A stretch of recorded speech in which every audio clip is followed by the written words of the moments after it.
আর আজকের যে বিষয় কালিনারি আর্টস, এই বিষয়ে কথা বলবার জন্য আজকে আমার সাথে অতিথি হিসেবে উপস্থিত থাকবেন যিনি আন্তর্জাতিক অঙ্গনে বাংলাদেশের নাম উজ্জ্বল করেছেন তার স্বীয় পেশায়। তিনি হচ্ছেন আমাদের master chef Daniel C Gomez. আমি ওনাকে আপনাদের সামনে উপস্থাপন করছি। ড্যানিয়েল ভাই কেমন আছেন? আসসালামু আলাইকুম। জি ভালো, আপনি কেমন আছেন? খুব ভালো। ড্যানিয়েল ভাই, আপনার সম্পর্কে একটু আমি দর্শকদেরকে বলে নিই। আমি জানি আপনি খুব এম্বারাসড হবেন, তারপরও আমাদের নিয়মের কারণে বলি হচ্ছে ড্যানিয়েল ভাই, ড্যানিয়েল সি গোমেজ প্রায় 2 যুগ ধরে দেশে এবং দেশের বাইরে ইন্টারন্যাশনাল চেইন হোটেলগুলোতে নিষ্ঠার সাথে কাজ করে গেছেন। তার পাশাপাশি তিনি আমাদের দেশের নামকে উজ্জ্বল করেছেন। তিনি এক পর্যায়ে দেশে ফিরে এসেছেন দেশে কাজ করবার জন্য। দেশের বিভিন্ন টেলিভিশন চ্যানেল সহ বিভিন্ন আন্তর্জাতিক প্রতিযোগিতায় ড্যানিয়েল ভাই বিচারকের দায়িত্ব পালন করেছেন। অনেকগুলো ইন্টারন্যাশনাল সংস্থার নাম আছে, কিন্তু আমি এটা বলতে চাচ্ছি না এত কিছু, বিকজ আপনারা ওনার সম্পর্কে ব্রাউজ করলে জানতে পারবেন। আমার সময়টা আমার থেকে চলে যাবে। আমরা রাদার ওনার কাছে জানতে চাইবো অনেক বেশি কিছু জিনিস। এবং উনি বর্তমানে আইসিআই এর একজন অন্যতম প্রশিক্ষক হিসেবে নিয়োজিত আছেন। প্রফেশনাল শেফ তৈরিতে বেশ অগ্রণী ভূমিকা পালন করছেন। ড্যানিয়েল ভাই, কালিনারি আর্টস এটা সম্পর্কে অনেকেই আমরা অনেক বেশি কিছু জানি না, বিশেষ করে আমি অনেক জানি না। আপনি কি প্রথমেই আমাদের শ্রোতা দর্শকদেরকে একটু সংক্ষেপে এটা আসলে কি, এর ব্যক্তিটা কতদূর পর্যন্ত, কোন ধরনের কাজগুলিকে আমরা বুঝি, এটা কি একটু বুঝিয়ে বলবেন আমাদের? অবশ্যই অবশ্যই। কালিনারি আর্টস বলতে আমরা যেটা বুঝবো সেটা হচ্ছে ফুড প্রোডাকশন, মানে খাবার তৈরি করা। যেটা আমরা প্রোডাকশন বললে অবশ্যই তৈরি করা বোঝায়। আমরা আসলে ওতপ্রোতভাবে জড়িত। আমাদের দিনের 4 বার থেকে 5 বার আমরা খাবার গ্রহণ করে থাকি। তো সেইটা আমরা যখন বাসায় খাই, যখন বাসায় রান্না হচ্ছে সেটাও কালিনারি আর্টস প্রোডাকশন। ওটা কমার্শিয়ালি হচ্ছে না, বাসায় মা ভালোবাসার সহিত রান্না করছে বা ওয়াইফ করছে, সেটাও একটা আর্ট আসলে। আর যখন এটাকে কমার্শিয়ালি নিয়ে আসতেছি তখন আমরা এটাকে ইন্ডাস্ট্রি বলতেছি। এই কালিনারি আর্ট বা কুকিং এন্ড প্রোডাকশনটাকে যখন আমরা কমার্শিয়ালি নিয়ে আসতেছি তখন আমরা কালিনারি আর্টস ইন্ডাস্ট্রি বলছি। এটা আমি বলতে চাচ্ছি। ওকে, সো এটা কি শুধু রান্নার মধ্যে সীমাবদ্ধ, নাকি এটা খাবারটাকে উপস্থাপন করা, প্রি প্রসেসিং, এগুলো কি এটার সাথে সম্পৃক্ত? অবশ্যই সম্পৃক্ত। কালিনারি আর্টস অ্যাকচুয়ালি বলতে হচ্ছে আমরা প্রোডাকশনটাকে মূল ভাবে বুঝাচ্ছি, কিন্তু একটা খাবারকে প্রস্তুত করার জন্য তার র মেটেরিয়াল অ্যাসুরেন্স করা, র মেটেরিয়াল হচ্ছে কাঁচামাল, যে জিনিসগুলো আছে সেগুলোকে অ্যাসুরেন্স করা, এটাকে প্রোডাকশন পর্যন্ত নিয়ে আসা, এবং এটা সার্ভিস, এটা গেস্টের টেবিল পর্যন্ত বা প্যাকেট হয়ে তার বাসা পর্যন্ত যাওয়া, এই সম্পূর্ণটাই কিন্তু এই ফুড ইন্ডাস্ট্রি বা কালিনারি আর্টস ইন্ডাস্ট্রির ভিতরে পড়ছে। Not only that you are making it food, pack it nicely, আপনি ভালো মতো প্যাক করছেন এটাকে পরিবেশনযোগ্য করে আপনি কোথাও হোম ডেলিভারিতে পাঠাচ্ছেন অথবা টেবিল পর্যন্ত পাঠাচ্ছেন। ওগুলো অনেকগুলো সার্ভিস প্রসিডিউর আছে। আমরা যেমন, আমি একটু উদাহরণ দিয়ে বলি তাহলে আমাদের অডিয়েন্সদের জন্য খুব সুবিধা হবে। যখনই আমরা একটা স্যুপ অর্ডার করছি একটা ভালো রেস্টুরেন্টে গিয়ে, দেখছি স্যুপের নিচে থেকে ফায়ার জ্বলছে, টেবিল পর্যন্ত আসছে। এই যে জিনিসগুলো, যে আর্ট গুলো যে আছে, দ্যাট ইজ অ্যাকচুয়ালি শিল্প। এটাই হচ্ছে শিল্প। ওকে, বা ডেজার্ট গুলো সাজিয়ে রাখে, ডেজার্ট গুলো সুন্দরভাবে সাজানো থাকে, তরমুজকে একটা সুন্দর মতো সাজানো হয়। ওকে, সো ড্যানিয়েল ভাই, গায়াস ইউজ করা হয়, ভিতরে নাইট্রোজেন ইউজ করা হয়। ওকে ওকে ওকে, এবং সেটা আবার যাতে খাবারকে কোনোভাবে নষ্ট না করে বা হেলথ হ্যাজার্ড না থাকে সেটাও খেয়াল রাখতে হচ্ছে। ওকে, সো আপনি এই পেশায় কেন আসতে চাইলেন, বা এটা আপনার কিভাবে মাথায় এলো? আসলে এই প্রশ্নের সাথে আরো কিছু জড়িত, আমি একটু খোলাখুলি ভাবেই বলি। এইটা আমার জন্য আসলে তেমন প্রবলেম হয় না, বিকজ আমার গ্র্যান্ডফাদার শেফ ছিলেন, আমার ফাদার শেফ ছিলেন। আমাদের ফ্যামিলির প্রফেশনই হচ্ছে আমরা শেফ, প্রফেশনালি আমরা শেফ সবাই। আমার ইয়াঙ্গার ব্রাদারও শেফ, আমার uncle chef, full family. So এটা হচ্ছে আমার জন্য খুব easy. I get inspired from my father and my grandfather and everyone.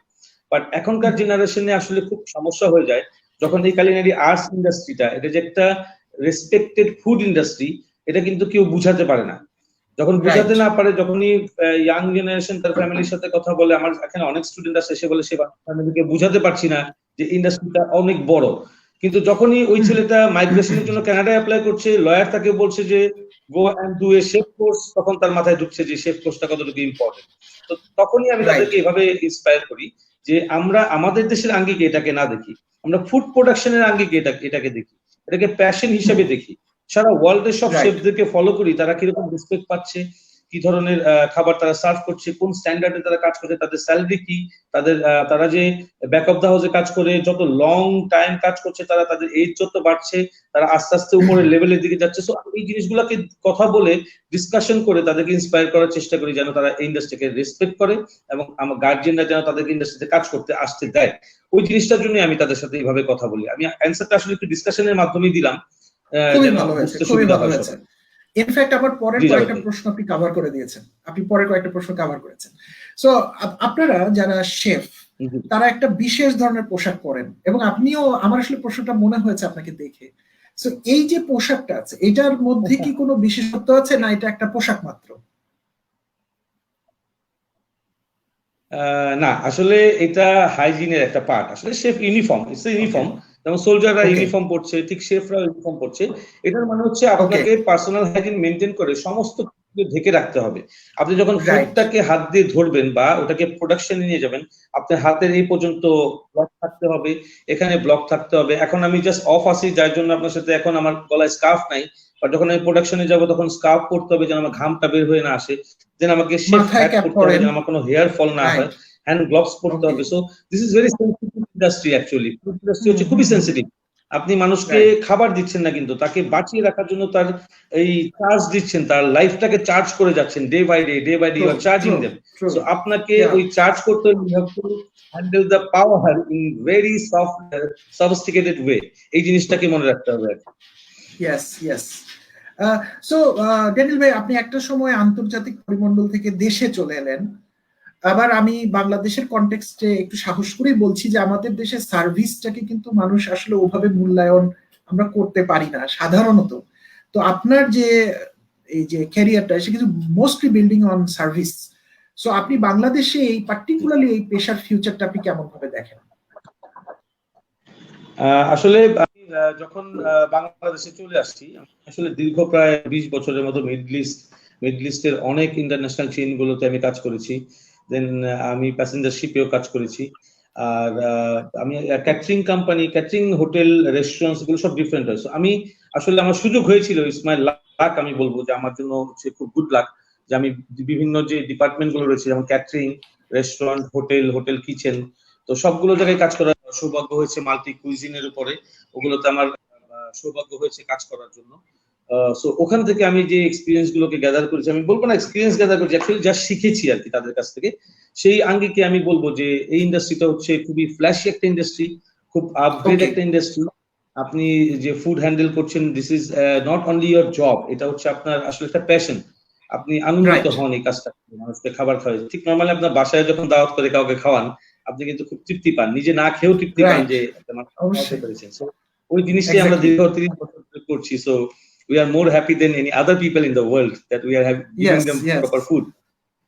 ওকে, আমরা ইন্টারন্যাশনাল বড় বড় হোটেলগুলোতে আমাদের যখন যাবার সৌভাগ্য হয় আমরা দেখি কিন্তু খাবার মাঝে শেফরা আসেন এবং তারা খুবই আন্তরিকতার সাথে জিজ্ঞেস করেন যে খাবারটা কেমন লাগছে বা কোনো পরামর্শ। আমি হয়তো অনেক সময় মনে করেছি যে তারা এটা শুধুমাত্র হয়তো দেখানোর জন্য করেন, কিন্তু আজকে আপনার কথা শুনে আমি যেটা বুঝতে পারছি তারা এটা তৃপ্তির একটা অংশ হিসেবে তারা এই কাজটা করেন। Wonderful, wow, great. So Daniel ভাই, একজন প্রশ্ন করেছে ইতিমধ্যে, যে হয়তো এই প্রশ্নটা আমি পরেও করতাম কিন্তু যেহেতু উনি প্রশ্ন করে ফেলেছেন, উনি বলেছেন যে এই ধরনের একটা প্রোগ্রাম কেউ যদি শিখতে চায় তাহলে আনুমানিক কিরকম খরচ হয় কোর্সটা করার জন্য? একটা হাই লেভেল আইডিয়া চাচ্ছেন। আসলে এটা স্টার্টিং হচ্ছে professional chef course level 1। Right. অনেকে বলেন যে আসলে এটা কি কোনো বয়সের পরিসীমা আছে কিনা, তো আমি বলবো যে আসলে প্রোডাকশন বা প্রফেশনাল শেফে কাজ শেখার জন্য এটার জন্য কোনো এজ লিমিট নাই। এটাতে আপনারা যে কোনো বয়সে আপনারা কাজ শিখতে পারেন। বাংলাদেশের প্রেক্ষাপটে যেমন আমি নিজেই ICI international culinary institute open করেছি অলমোস্ট 7 ইয়ার্স, এবং এই 7 বছর ধরে আমি থাউজেন্ডস অফ পিপলকে কাজ শেখাচ্ছি। তারা এখান থেকে প্রফেশনাল শেফ কোর্স কমপ্লিট করে দেশের বাইরে যাচ্ছে। কস্টটা আমাদের লেভেল 1 এর জন্য বাংলাদেশি টাকা 40,000 টাকা পড়ে for 3 months with exam and everything. 3 months 40,000 plus diploma in culinary arts, global diploma টা হচ্ছে 1 year which is cost almost 1,20,000. এই দুটাই আমার আইসিআই ইনস্টিটিউটের ভিতরে রয়েছে। সো এবং যারা শিখছে এখন আমি নিজেই অবাক হয়ে যাই all educated people, they are coming here to learn this because they knows that they have to go to Canada, Australia or America for the migration in future. So তারা এখন থেকে ওটাকে শিখে প্র্যাকটিসে চলে যাচ্ছেন, কাজ করছেন, অন্য প্রফেশন থেকে এই প্রফেশনে চলে আসছেন, যেটা দেখতে আসলে খুব ভালো লাগে যে ইন্ডাস্ট্রি চোখের সামনে দিয়ে অনেক উপরে উঠে যাচ্ছে, আমাদের সামনে দিয়ে এটা অনেক উপরে যাচ্ছে এবং ইন্টারন্যাশনাল লেভেলের সাথে এরা কম্পেয়ার করে বাংলাদেশকে নিয়ে যাচ্ছে। না, আমাদের দেশের যারা তরুণ বা আমাদের দেশের যারা মানুষ, তারা যদি একটা জিনিস মাথায় নেয়, তারা কিন্তু এটা পেরে যান। এবং আমরা আরো অনেকগুলো ক্ষেত্রে, আপনিও আমাদের সামনে একজন উদাহরণ, যে আন্তর্জাতিক মান কিভাবে যেতে হয় আমরা কিন্তু পারি, শুধু আমাদের জানতে হয় এবং হয়তো আমাদের একটু শিখিয়ে দিতে হয়।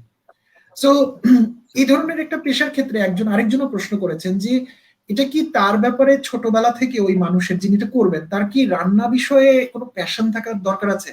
যেমন আমি পার্সোনালি কিন্তু রান্না জিনিসটা আমার মনে হয় আমি পারি না, কখনো ভাবে এক্সপোজড হয়নি, কিন্তু এরকম কি কোনো ব্যাপার আছে? আবার অনেক লোক দেখা যায় একটু আগ্রহ বেশি, এরকম কি কোনো ব্যাপার নাকি এটা যে কেউ চাইলে পারবেন? না, আসলে ছোটবেলা থেকে একটু প্যাশনেরও প্রয়োজন আছে।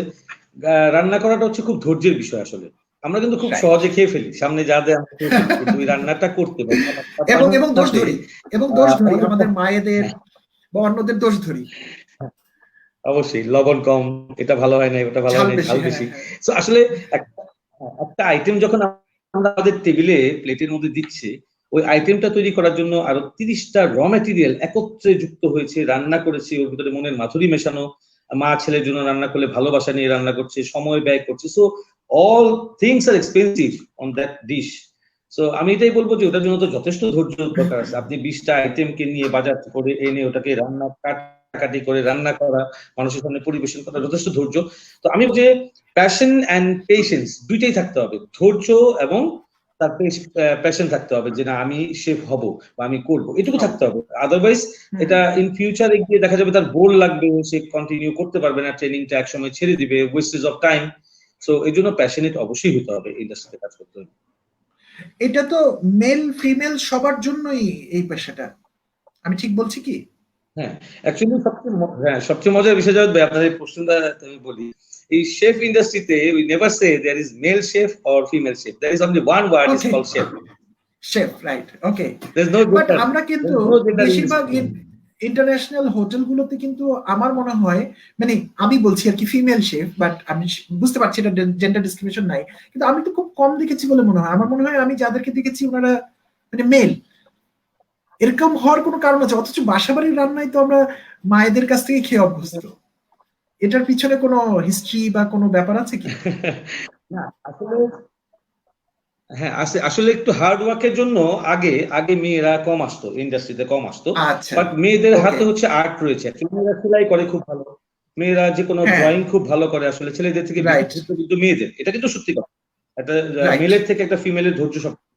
এর জন্য মেয়েরা কি করে, গার্মেন্ট্রি মানে হচ্ছে carving, food carving, bakery and pastry, যেটা আসলে পেশেন্স এর দরকার। আপনি যদি আমাকে বলেন থাউজেন্ডস পিপলের ফুড বানিয়ে ফেলতে, আমি এটা 1 ঘন্টার মধ্যে আপনাকে বানিয়ে দিতে পারবো। বাট কার্ভিং করে ডেকোরেশন করে বানাতে গেলে ইট টেকস 6 আওয়ার্স। এটার জন্য ধৈর্য দরকার, সঠিকভাবে কনসেন্ট্রেশন করা দরকার, যেটা ছেলেদের থেকে মেয়েদেরটা আসলেই ভালো হয়। তো আপনি এখন যত ইন্ডাস্ট্রিতে দেখবেন, ছেলেদের পাশাপাশি মেয়েরা কোল্ড কিচেন, গার্মেন্টস, carving, bakery and pastry, pantry, এইসব জায়গাগুলোতে খুব সুন্দর এবং সুনামের সাথে কাজ করছে। Okay okay okay, great. আসলে প্রচুর প্রশ্ন আসছে ড্যানিয়েল ভাই, আমি এই প্রশ্ন পড়ার আগে আরেকটা প্রশ্ন চলে আসছে। সো প্রবাবলি আমি আমার ব্যাক স্টেজে যারা আছেন ওদেরকে অনুরোধ করব, যদি গুরুত্বপূর্ণ প্রশ্ন আপনারা পান আমাদেরকে একটু স্টেবল করে দিলে আমরা ওই প্রশ্নটা হয়তো নিয়ে নিব। আচ্ছা ড্যানিয়েল ভাই, আমার একটা মজার প্রশ্ন আপনার সম্পর্কে, যে আমরা জেনেছি যে আর্জেন্টিনা দল যখন বাংলাদেশে আসলো শুভেচ্ছা সফরে, স্পেশালি মেসি এলো, এটা আমাদের কাছে more important, Messi Maradona rather than Argentina. তো তখন আপনাকে স্পেশালি ধরে নিয়ে আসা হয়েছিল ওই বিশেষ ফুটবল টিমগুলোর মেসিকে সার্ভ করার জন্য। তো আপনি কি আমাদের সেই ঘটনাটা একটু বলেন, এবং মেসিকে আপনি কি খাওয়ালেন? বাংলাদেশের মানুষ হয়ে আপনি মেসিকে কি উপস্থাপন করলেন? আসলে আর্জেন্টিনা টিম যখন বাংলাদেশে এসেছে তখন আই ওয়াজ দ্য এক্সিকিউটিভ সু chef in Dhaka Sheraton hotel. তখন তারা ঢাকা শেরাটন হোটেলে উঠলো এবং পুরো টিমটার ফুডের দায়িত্ব ছিল আমার উপরে। সো তাদের কাছাকাছি যাওয়ার একমাত্র আমারই পারমিশন ছিল, যে তাদের খুব ক্লোজ যেতে পারতাম, because that's a big security. Messi is in Bangladesh, so is a tough security. ওর ফুডের ডক্টর, ওর যে হেলথ অফিসার যে নাকি ওর পার্সোনাল ডক্টর, এগুলো সব খুব ক্লোজলি থাকতো মেসির সাথে। এবং আমি আসলে একটা খুব মজার একটা কথা আজকে শেয়ার করি। আমি মেসিকে দেখে আমার খুব আনন্দ লেগেছিল তখন সামনাসামনি আমি পাশাপাশি বসে, মানে পাশাপাশি আমার পাশে বসে আছে, তার ফুডটা সার্ভ হচ্ছে, তার ফুডটা আমার সামনে চেক হচ্ছে, ফুডটা আমি তৈরি করেছি, so I get all the satisfaction from my heart. Second thing, উনি যখন লাঞ্চ ব্রেকের সময় লাঞ্চ করলো, he was the world most expensive player. মানে ওর থেকে বড় প্লেয়ার আর কেউ নাই আসলে মেসি থেকে। এবং আমি বিগ ফ্যান অফ আর্জেন্টিনা, এবং আমি not only in Dhaka Sheraton, in Dubai also I served that Argentina team once, and in Bahrain also I served them once. So আমি এই টিমটাকে সার্ভ করে আসছি আরো 2 বার আগেও। সো যখন আমি মেসিকে দেখলাম, মেসি পাশের থেকে ডাক দিয়ে তার ডক্টরকে কানে কানে কি যেন বললো, খুব ইন্টারেস্টিং একটা বিষয়, আমি আজকে আসলে লাইভেই শেয়ার করছি। সো বলার পরে সেই ডক্টরটা আমার, মানে মেসি তার পাশে ডক্টরকে, তার যে পার্সোনাল ডক্টর, তাকে বলছে একটা কথা কানে কানে, because they are talking in Latin, no, they are Latin American, so they are talking in their own language. Then doctor translate করে আমাকে বললো, chef, do you have any empty Mum water বোতল? তো আমি চিন্তা করলাম মাম ওয়াটার বোতল Messi চাচ্ছে এখানে। সো মেসি মাম ওয়াটার বোতল চাচ্ছে, ডক্টর আমার কাছে চাচ্ছে। সো আমি বললাম, yes we have, but I have to wash it and then I have to give you. তো আমি পানি ফেলে দিয়ে ওটাকে আবার হট ওয়াটারে ওয়াশ করে দেন আমি এটা ডক্টরের হাতে দিলাম। তো ডক্টর কি করলো, আমার পাশের থেকে একটা স্প্রাইটের বোতল খুলে জাস্ট এইটুকু স্প্রাইট ওই বোতলটার মধ্যে ঢুকালো, ঢুকিয়ে ওইটা নিয়ে মেসির সামনে রাখলো। দ্যাট মিনস তখন আমি বসে বসে চিন্তা করলাম যে ওয়ার্ল্ড এক্সপেন্সিভ প্লেয়ারের একটা স্প্রাইট খাওয়ারও স্বাধীনতা নাই, যে ওইটুকু স্প্রাইট ডক্টর তাকে যে কানে কানে বলেছে তার Sprite. Everything is in measure, মানে একটা প্লেয়ারের যে কত কিছু থাকে, তার ব্রেকফাস্টে কতটুকু সে খাবে, সে স্প্রাইট কতটুকু খাবে, সে মিল্ক কতটুকু, এভরিথিং ইজ মেজারমেন্ট করা, এবং এটা চেক হবে প্রপারলি অন টাইমে, এবং প্রপার ফুড টেম্পারেচারে সেই ফুডটাকে রাখতে হবে। ওই হট ফুডটাকে 85 ডিগ্রি সেন্টিগ্রেডের ভিতরেই আমাকে রেখে তাকে খাওয়াতে হবে। So this is one exclusive service in my life I had done 3 days when they are in Bangladesh, and I'm happy that I can say that my best player in Bangladesh, and I'm serving his food. Wow, অসাধারণ অভিজ্ঞতা। ওকে, so আমরা আবার একটু এই পেশাতে আবার চলে আসতেছি particularly. তো এই পেশাটার জন্য ড্যানিয়েল ভাই চ্যালেঞ্জ গুলো কি? আমরা অনেকগুলো ভালো কথাই শুনেছি, এখন অ্যাকচুয়ালি কি চ্যালেঞ্জ ফেস করে? আপনি তো অনেক পুরোধা ব্যক্তি, অনেক দূর সামনে চলে গেছেন, আপনার ফ্যামিলিতে ইনহেরিট করেছেন, সো আপনার জন্য কিছু জানা ছিল, কিন্তু ঠিক কোন কোন জিনিসগুলো একটা তরুণ বা তরুণী হঠাৎ করে শুরু করে হয়তো আগে থেকে ভেবে চিন্তে না চলে এলে ঝামেলায় পড়ে যেতে পারে? জি, আমি তাহলে এই কথাটা একটু অন্যভাবে বলি। অ্যাকচুয়ালি আমরা এখন কিন্তু আজকে থেকে 10 বছর আগে যে পরিস্থিতিতে ছিলাম সেটাতে নাই। এখন আজকে থেকে 10 বছর আগে স্টোরিটা আমি আপনাদের সাথে একটুখানি শেয়ার করি। আজকে 10 থেকে 15 বছর, 15 বছর আগে মানুষ ওকেশনে রেস্টুরেন্টে গিয়ে খাইতো। রাইট, 15 ডেজ 20 ডেজ পরে একদিন, 1 মান্থ পরে একদিন ইনভাইটেশন হইলো, ফ্রেন্ড গেট টুগেদার হলো অনেকদিন পরে পরে। But nowadays people are saving that at their home to cook food, এবং তারা কি করছে, বেশিরভাগ রেস্টুরেন্ট মুখী হয়ে যাচ্ছে, বিকজ রেডি ফুড পাচ্ছে, খেয়ে বাসায় চলে আসছে। তারা একদমই স্পেন্ড করছে না তাদের টাইমটা সেই 3 জন মানুষের রান্নার জন্য 9 ঘন্টা কুকিং, বাসায় স্পেন্ড করছে না। Husband wife are working, they don't have time to cook also. যেখানে হাজবেন্ড ওয়াইফ কাজ না করলে এই এত স্ট্রং ইকোনমি যেটা চলছে এখন, এই ইকোনমিতে লাইফ লিড করা খুব মুশকিল। ওখানে কি হচ্ছে, মানুষ কনভার্ট হয়ে গেছে যে তারা রেস্টুরেন্ট মুখী হয়ে যাচ্ছে। ঘরে এসে ফুড পান্ডাকে অর্ডার করছে যে আমি এই রেস্টুরেন্ট থেকে এই কারি চাচ্ছি, ওখান থেকে ওই রাইস চাচ্ছি। So we are in this habit now. So industry অনেক উপরে, কিন্তু এই হ্যাবিটটা আমি এর জন্য আলাপ করে নিলাম যে আমাদের দেশের অনেক ইয়াং ছেলেমেয়েরা কাজটাকে শিখে তারা জবের পিছনে শুধু ছুটছে, যে আমাকে একটা জব পাইতে হবে, সেটা 5,000 টাকার হোক, 10,000 টাকার হোক, 15,000 টাকা হোক। ইয়া, দ্যাটস গুড, আমি বলছি না যে আপনি জবের পিছনে যাবেন না, অবশ্যই আপনি জবের পিছনে যাবেন, বাট হাউস ওয়াইফরা শিখছেন, ফ্রাস্ট্রেটেড হয়ে যাচ্ছেন, আমি তো জব করতে পারছি না, আই হ্যাভ কিডস, আমার ফ্যামিলি রেসপন্সিবিলিটি আছে। বাট আমার কথা হচ্ছে এটা, the people who can do job, তারা জবের পিছনে যান 1 থেকে 2 বছর। আমি কি বাংলাদেশে ঢাকায় বসে কি চিন্তা করতে পারবো ফ্রান্সের শেফ ডি কুইজিনের যে একটা স্পেশাল রেস্টুরেন্টের ফাইন ডাইনিং এর সেটআপ আমার এখানে হবে? অবশ্যই না। But they have a burner, I have a burner, maybe my burner is little bit lower class, আমি হয়তো কম দামে একটা বার্নার ইউজ করছি, বাট বার্নারের কাজ তো রান্না করাই। ঠিক এইভাবে কি ধৈর্য ধরে আমাদের ইয়াং ছেলে মেয়েগুলা বাংলাদেশের এই পরিস্থিতির মধ্যেও, আমাদের বাংলাদেশের প্রপারলি কিচেন গুলো হয় না আসলে, ছোটখাটো করে একটা কিচেন তৈরি করে একটা রেস্টুরেন্ট ওপেনিং করে, বাট ইন্ডাস্ট্রি তো বাড়ছে, আমরা তো শিখছি আস্তে আস্তে আস্তে আস্তে আরো আগাবো, আরো উপরের দিকে যাবো। বাট আমাদের কালিনারি আসছে স্টুডেন্ট গুলোকে এইটুকু ধৈর্য রাখতে হবে। আমি আজকে এখানে বসে কাজ করছি, এটার পরিবেশ যাই হোক, আমি এখান থেকে কাজ শিখে 2 বছর পরে যখন কানাডাতে বা অস্ট্রেলিয়াতে বা আমেরিকাতে বা মিডল ইস্টে কোনো দেশে কাজ করব, আমি আরো মোর বেটার অ্যাটমসফিয়ার পাবো, ওখানে গিয়ে মোর বেটার ইকুইপমেন্টস পাবো। তো আস্তে আস্তে তো আমি আমাকে ডেভেলপ করছি, ওই ধৈর্যটাকে এখানে রাখতে হবে। আর হোম ওয়াইফদের জন্য বা হাউস ওয়াইফদের জন্য হচ্ছে তারা যখন শিখে ইন্ডাস্ট্রিতে কাজ করতে পারছেন না, হেরে যাওয়ার কিছু নাই এখানে। You start the own catering house from your home. আপনি 20 জন 25 জনকে খাবার সার্ভিস করতে থাকেন, 6 মাস পরে এটা 50 জন হবে, এরপরে 100 জন হবে। 100 জনের ফুড সাপ্লাই করা মানে হচ্ছে মাসে 50,000 টাকা বাসায় বসে ইনকাম করা। এবং বাসায় বসে যখন আপনি এটা করছেন, আপনি আপনার কিডসকে আপনার ফ্যামিলিকে টেক কেয়ার করতে পারছেন। সো উদ্যোক্তা, জবস, এই দুইটাকে আপনাকে মাথায় রাখতে হবে সবার আগে। আর বাকি বিষয়টা হচ্ছে শখের বিষয়। শখের বিষয় তো আপনি রাখেন, শখে রান্না করে, who doesn't need money, they are rich, তারাও রান্না করার জন্য প্যাশনেট, তারা শখে রান্না করে, একটা জিনিস মানুষকে উপহার দিতে চায়। সো এভরিওয়্যার আপনার সবচেয়ে বেশি যেটা দরকার সেটা হচ্ছে মনোযোগ, এবং সামনে গোল কোথায় দিবেন সেই রাস্তাটাকে নিজের সামনের দিকে নিয়ে আসা। ঠিক মেসির মতো। আমি যেটা বুঝলাম যে অন্য সব পেশার ক্ষেত্রে আমরা যেটা বলি, আপনি ইনফ্যাক্ট সেরকমই জিনিসটাই কিন্তু বললেন যে জিনিসটার প্রতি প্যাশন থাকতে হবে, প্র্যাকটিস গ্রাউন্ডটা কঠিন হবে, কিন্তু তারপরে যদি আমরা উতরে যাই এবং আমরা যদি লেগে থাকি, তাহলে অফকোর্স আমাদের সামনের রাস্তাটা রিলেটিভলি অনেক সহজ হবে, বিশেষ করে আপনি যখন বিদেশের অপরচুনিটি গুলোর কথা বলেছেন। ওকে, যেমন আমি আরেকটা কথা আপনাকে বলি, আমি আরেকটা কথাই মাঝখানে ইন্টারাপ্ট করলাম, এটা হচ্ছে আপনার ভিতরে একটা চ্যালেঞ্জ থাকতে হবে।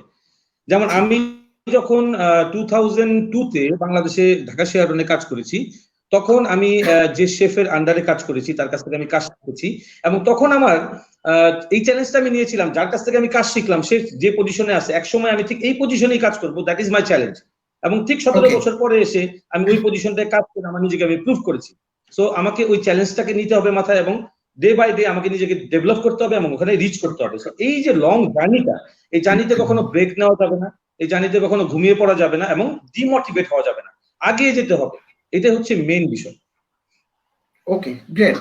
সো পরের প্রশ্নটা আবার একটু প্রস্তুতিমূলক প্রশ্ন, যে যারা এই পেশাটা আসতে চান তাদের জন্য কি কোনো মিনিমাম, আপনি বয়সটা বলে দিয়েছেন, মিনিমাম কোনো শিক্ষাগত যোগ্যতার ব্যাপার আছে? যেহেতু এখানে একটু নানা ধরনের মানুষকে ডিল করতে হবে, মানে অনেক গেস্টদেরকে ডিল করতে হবে, দেশি বিদেশি হতে পারে। সো শিক্ষার ব্যাপারে কি কোনো মিনিমাম কোনো বাকেট বা ইয়ে আছে কিনা?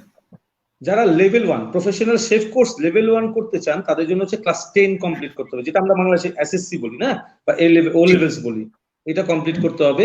এবং এরপরে যদি সে ডিপ্লোমা ইন কুলিনারি আর্টস করতে চান বা গ্রাজুয়েশন ইন কুলিনারি আর্টস করতে চান, তাহলে তার জন্য অবশ্যই তাকে ক্লাস 12 কমপ্লিট করতে হবে। 12 মিন্স এ লেভেলস, বা আমাদের বাংলায় যেটাকে আমরা এইচএসসি বলে থাকি। তো এই দুটো এডুকেশন লিমিট মিনিমাম।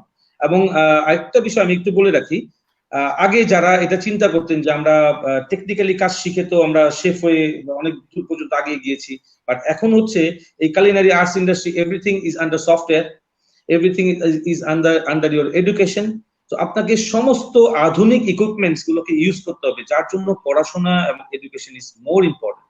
ওটা ছাড়া আপনি ইন ফিউচারে অনেক উপরের দিকে যেতে আপনার অনেক কষ্ট হয়ে যাবে। এটাই হচ্ছে বিষয়। ওকে, ডেলিভারি একটা ইন্টারেস্টিং প্রশ্ন পেয়েছি। একজন বলছে যে আমি তো প্রতিদিন বাসায় রান্না করি, আমার এটাই, শব্দটা কি একটু ভালো করে দেখে নেই, মাঝে মাঝে বোরিং লাগে, কিভাবে আনন্দ খুঁজে পাবো? আচ্ছা, এটা একটা সার্বিক কোশ্চেন। ইনফ্যাক্ট আমার মনে হয় এই প্রশ্ন অনেকেরই আছে, আমাদের মায়েদের, আমাদের যারা বাসায় আরো অন্যান্য বোনদের, স্ত্রীদের, অনেকেরই। আসলে বোরিং লাগার বিষয়টা কি, আমরা যখন একই জিনিস অনেকবার করে ফেলি না, প্র্যাকটিস হয়ে যায় ওটা। মানুষ, যেমন আমি যদি জাভেদ ভাই আপনাকে আজকে গ্রিল চিকেন খাওয়ালাম, আপনি বললেন chef wow grill chicken, next ডেও খাওয়ালাম, ওয়াওটা একটু ছোট হয়ে আসবে, তারপরের দিন বলবেন ওয়াও কম, তারপর দিন শেফ পাস্তা নাই বা পিৎজা নাই, আর কত এটা খাওয়াবে। এভরিডে আমরা যদি সেম জিনিসটাকে না করি, আমরা যদি একটু টেস্টটাকে ফিউশন করার চেষ্টা করি, যেমন আজকে আমি তান্দুরি চিকেন দিয়ে নান খেলাম, মেবি টুমরো গার্লিক নান, ডে আফটার টুমরো কুলচা, তারপরের দিন হচ্ছে নান, এরপর দিন আমি কুলচা খেয়ে আমি তন্দুরি রুটি বা অন্য রুমালি রুটি। এই যে ভ্যারাইটিস, এই ফিউশন, একটার সাথে একটা সংযুক্ত করা, এই টেস্ট গুলাকে দিতে থাকবেন। এতে কি হবে, যারা খাবে তারা তো ওয়াও ওয়াও ওয়াওই বলে যাবে, একই পরিধিতে সবসময় আপনি খুশি হয়ে যাবেন। আর সেকেন্ড থিং হচ্ছে আপনিও নতুন কিছু রোজ করছেন, আপনিও খুব ইন্টারেস্ট নিয়ে করবেন এটাকে, আপনিও খুব আনন্দ নিয়ে করবেন, থাকবে। এটাই এনজয়মেন্ট। আসলে রান্নাটা হচ্ছে এনজয় করার একটা জিনিস, এটাকে এনজয় করতে হয়। আমরা বলি না যে, আমরা কিন্তু আগে বলতাম go and have your breakfast, go and have your lunch, but এখন আর এটা বলি না, ল্যাঙ্গুয়েজটা চেঞ্জ হয়ে গেছে, go and enjoy your breakfast, মানে খাবারটাকে আনন্দের সঙ্গে, এভাবে আমরা ল্যাঙ্গুয়েজটাকে চেঞ্জ করে নিই। ওকে, সো ড্যানিয়েল ভাই আপনার সাথে কথা বলা আমার জন্য একটু মুশকিলই হয়ে যাচ্ছে আমি বলবো, কারণ কোভিড সিচুয়েশনে তো আমরা বাইরে যেতে পারছি না। কিন্তু আপনি যেভাবে খাবারের নাম বলছেন একটার পর একটা, আবার আমাকে বলছেন আপনাকে দিলাম, তো আমি কিন্তু মানে চোখে আই ডোন্ট নো কতদিনের মধ্যে আপনার সাথে দেখা হবে আপনার সাথে। ওকে, অবশ্যই আপনি অবশ্যই অবশ্যই। আপনি আপনি রুচির কথা বলছিলেন, একটু আগে বলেছেন যে মানুষের রুচি টেস্ট এটা মনে রাখতে হয়। তাহলে এই যে মানুষের খাবার রুচি কেমন এটা আপনি কিভাবে বুঝেন? এটা কি বোঝার আসলে কোনো আমরা ব্যাপার? মনে করেন আমাকে দেখে কি বলতে পারবেন আমি কি ধরনের খাবার খেতে পছন্দ করি? যেমন আমি নর্মালি যদি আপনার ফেস দেখে রিড করে বলি ইউ লাভ সুইট, আপনি সুইট অনেক পছন্দ করেন, ডেজার্ট টাইপের যে জিনিসগুলো আছে সেগুলোকে পছন্দ করেন। ওকে, সেকেন্ড থিং ওকে, হচ্ছে আপনি ঝাল পছন্দ করেন। আর থার্ড থিং হচ্ছে আপনি বিরিয়ানি টাইপ যেটা অ্যারোমা অনেক বেশি সেগুলোকে পছন্দ করেন। And you don't like coffee, wow! If I am not wrong. আপনি টিতে কি কি বেশি কিভাবে কমফোর্টেবল। কিভাবে বুঝলেন? এটা কিভাবে বুঝলেন কফি এগুলো যে আসলে না আমরা টি? অনেকদিন আমরা না না আমরা অনেকদিন গেস্টদেরকে হ্যান্ডেল করতে করতে আমরা গেস্টদের বিহেভিয়ার গুলো বুঝি। যেমন আমি একটু ছোট্ট ওকে, করেই বলি, আমরা আসলে বলি না মানুষকে গুড মর্নিং দিব না, আমি গুড মর্নিং ইয়েস, মানুষকে ইয়া, অবশ্যই দিব, রেস্টুরেন্টে যখন আসবে হ্যাঁ, দিব। বাট তার মুড দেখে যদি গুড মর্নিং না দিই, গুড মর্নিং তার গুড থাকবে না। তো আমি একটা ছোট্ট স্টোরি বলি। আমি যখন দুবাই প্লিজ। সফিটেলে কাজ করি, there is a Egyptian guest in the room. আমার কিচেনের ঠিক পাশের যে লন ছিল সেখান থেকে রুম দিয়ে যখন আমি যাচ্ছিলাম, তখন আমি ফোনে মানে সেই guest is a very good guest, আমার লং টাইম স্টেইং গেস্ট, একটু পরে সে ব্রেকফাস্টে নামবে আমি সেটা জানি। তো আমি ডোরের সামনে দিয়ে তার শাউটিং শুনছিলাম। Maybe he is very angry with his wife, তার ফ্যামিলি অনেক ফার ওয়েতে থাকে, ঝগড়া হয় না হাজবেন্ড ওয়াইফের, এরকম কোনো সময় কিছু হয়ে যায়, হচ্ছিল জি। Because fighting in Arabian language. তো তখন আমার কাছে কি হয়েছে, তার ওই শাউটিং শুনে আমি জানি নাও হি ইজ ভেরি অ্যাংরি। তো আমি তখন রেস্টুরেন্টে নামলাম এবং তার কিছুক্ষণ পরে ওই গেস্টটা নামলো। তো জেনারেলি আমার তো এটা বোঝা উচিত যে তাকে আর মর্নিংটা গুড বলা যাবে না আজকে। So I have okay, to move here, welcome জানাতে হবে বডি ল্যাঙ্গুয়েজের মধ্যে, যে your breakfast right, is ready, you come enjoy your breakfast. তখন তাকে গুড মর্নিং বলে সে যে মসজিদে ছিল সে আমার মর্নিংটাকে আর গুড রাখতো না, ব্যাড করে দিত। গুড রাখবেন না, সো এই রাইট। বডি ল্যাঙ্গুয়েজ গেস্টের মুডের উপরে নির্ভর করে কথা বলা, গেস্টের মুডের উপরে নির্ভর করে তাকে ফুড অফার করা। এবং দূর থেকে ওকে, তাকিয়ে আপনি দেখবেন আপনি যখন কোনো খাবার খান, আপনি খাবার খেয়ে মুখ দিয়ে বলার আগে কিন্তু আপনার মা বলে দিবে যে আপনার খাবারটা পছন্দ হয়েছে কিনা। মা কিন্তু আপনার কথা ওকে, শুনে বলছে না, আপনার বডি ল্যাঙ্গুয়েজের উপরে বলছে, মানে আপনার ফেস জোরে এক্সপ্রেশনে সরে খেয়ে বলছে। ফেলতেছি। That's actually the language what we read, we chefs read. Okay, great.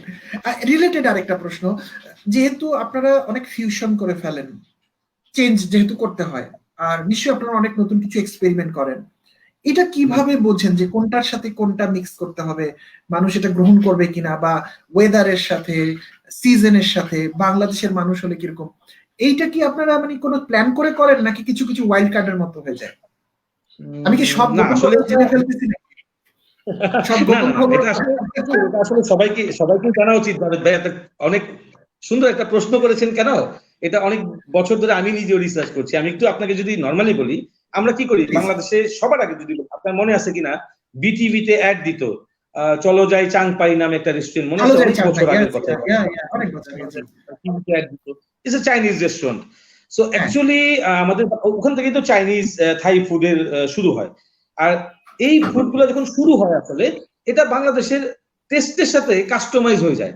Customise হ্যাঁ, মানে হ্যাঁ, হচ্ছে green chilli, coriander leaf, garlic, ginger, এগুলো সব কি হচ্ছে থাই চাইনিজের বা এশিয়ান কুইজিনের সাথে মিক্স হয়ে যাচ্ছে। আমরা কেন রাইট, এটাকে মিক্স করছি বা mix করেছে কেন? বিকজ আমাদের টেস্টের ভিতরে হচ্ছে ঝাল, টক, মিষ্টি, রাইট। এই জিনিসগুলো আছে। কিন্তু অরিজিনালি যদি আমি এখন আপনার টেবিলের উপরে অথেন্টিক চাইনিজ ফুড সার্ভ করি, আপনি মুশকিল অবশ্যই হয়ে খেতে যাবে, পারবেন না, ওটা খেলে আপনি সহ্য মুশকিল করতে হয়ে যাবে, পারবেন না। Yes. Right. So that means আমাদের এই চাইনিজ থাই যাই আছে বাংলাদেশে, এটা কিন্তু অথেন্টিক না, এটা হচ্ছে কাস্টমাইজ। সেরকম আমরা গ্রিল চিকেন খাচ্ছি কারি সস দিয়ে, কোথায়? ইউকে তে। কারি সস হচ্ছে ইন্ডিয়ান সস, গ্রিল চিকেন হচ্ছে ইউরোপিয়ান ডিশেস। কেন? Because right, European people they like curry and Indian people they like chicken, grill chicken. এই যে কম্বিনেশন হয়ে কি হয়েছে, এখন টোটাল ইউকে তে আপনি যদি যান, they have lots of Indian restaurants and all the British people they love Indian food. এইখানেই হচ্ছে মিক্স এন্ড ম্যাচ হচ্ছে, কিভাবে এক দেশের সসের সাথে আরেক দেশের ফুড, আরেক দেশের সালাদের সাথে আরেক দেশের ড্রেসিং, এটা হচ্ছে সম্পূর্ণভাবে মিক্স হয়ে যাচ্ছে, মিক্স হয়ে মানুষের কাস্টমাইজ একটা টেস্ট বা ফিউশন ডিশেস চলে আসছে।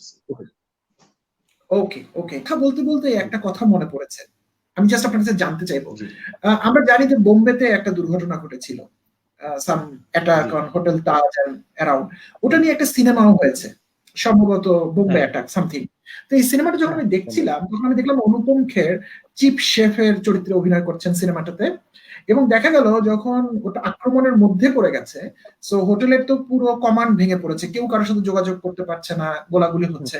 তখন চিফ শেফ হিসেবে উনি একটা হায়ারার্কিতে উনি একটা কন্ট্রোল নিলেন ওনার ওই জায়গার লোকদের, এবং লবিতে যত গেস্টরা ছিলেন তাদেরকে উনি নিয়ে গেলেন, এবং একজন গেস্টকে কিচেনের পিছনে একটা বিশেষ মিটিং রুম ছিল যেটা খুব কম, এবং এটাও দেখলাম যে একজন ভদ্র মহিলাকে উনি প্রথমে 2-3 বার খুব ভদ্রভাবে বলেছেন যে মিস ম্যাডাম প্লিজ গো, 2-3 বার বলার পর তার যেহেতু সিকিউরিটি ইস্যু উনি কিন্তু একবার রেগে বলেছে, উপায় নেই, বাঁচাতে হবে। তারপর নেয়ার পর আমি ঠিক জানি না শেষ পর্যন্ত উনি বেঁচে ছিলেন কিনা, বাট ওনার অনেক কলিগ মারা যান যারা মূলত ওনার সাপোর্ট স্টাফ, কিন্তু ওনারা কিন্তু জীবন দিয়ে গেস্টদেরকে বাঁচিয়েছিলেন, এটা আমি সিনেমায় আমার পরিষ্কার মনে আছে। আমি যা জানতে চাচ্ছি শেফদের হায়ারার্কির ব্যাপারটা আসলে কি, বা ওইখানে উনি কিভাবে, এটা কি আপনাদের কোনো ডিসাইড করা থাকে যে হোটেলের কোন সময় আপনি কোন নেতৃত্বটা দিবেন? Actually, the department heads, general manager, executive chef, chief security officer, maintenance officer, HR, যারা ডিপার্টমেন্ট হেডস থাকেন তাদের রেসপন্সিবিলিটি অনেক বেশি। আমার কিচেন এরিয়াটা হচ্ছে আমাকে সিকিউরিটি মেনটেন করতে হবে, জেনারেল ম্যানেজারকে সম্পূর্ণ হোটেলের সিকিউরিটিকে মেনটেন করতে হবে, so lot of departments is there. But যখনই একটা ক্রাইসিস হয়ে যাবে হোটেলের ভিতরে, তখন আমার কাছে সবচেয়ে বেশি ভ্যালুয়েবল হচ্ছে মাই গেস্ট, যারা আমার হোটেলের অতিথি।